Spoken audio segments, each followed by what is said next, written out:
A human newborn arrives into the world completely dependent. At 1 month old, they lack the muscle strength to hold up their own head, let alone move from where they are placed. Every action you see at this stage is driven by biology. If they lift their hands to their mouth or react to a bright light and a loud sound, it is an involuntary built-in reflex rather than a conscious choice. Contrast this with other mammals. A newborn foal can stand and walk within hours of birth. Human infants enter the world vastly underdeveloped by comparison, requiring an extended period of external incubation. To close this developmental gap, the baby undergoes a massive biological update. Over the next 12 months, their nervous system will rapidly wire itself to overcome their lack of spatial awareness and the constant downward pull of gravity. So how does a biological system transition from a state of uncontrollable reflexes to the first signs of intentional physical and cognitive control in exactly 365 days? The journey toward intentional movement happens sequentially, following a top-down progression. Before a baby can walk, they must start by gaining control of the head and neck. By month 2, the baby develops neck strength to hold their head up. By month 3, control moves downward, allowing coordinated reaching and recognizing faces.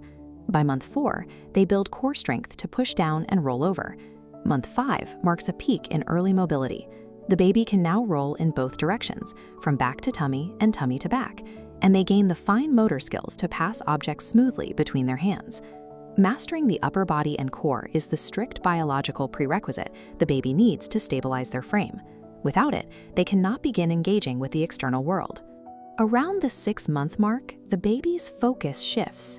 Having secured control over their own form, they turn their attention outward, moving from internal regulation to active interaction with their surroundings.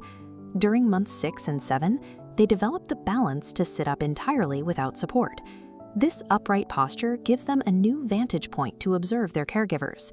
They begin recognizing their own name, expressing clear emotions like sadness or joy, and processing others' emotions. In month 8, physical movement becomes more complex. While continuous babbling and heavy drooling mark intense neurological activity, the baby starts learning the mechanics of crawling and can pull themselves into a standing position for a short time. By month 9, that practice pays off. They crawl actively across the floor, stand up for much longer periods, and begin pointing at specific things they want, directly asserting their desires. Month 10 strings these individual skills together into movement sequences. The baby can now shift from lying down into a crawl and then up to a standing position. They also start walking by holding on to furniture and objects around them. Through this spatial mastery, the baby sheds their role as a passive observer. They navigate the room on their own terms, becoming active explorers of their environment. The final 2 months of the first year represent a critical merging point. Physical mobility and mental processing finally synchronize. During month 11, cognitive comprehension takes a leap forward.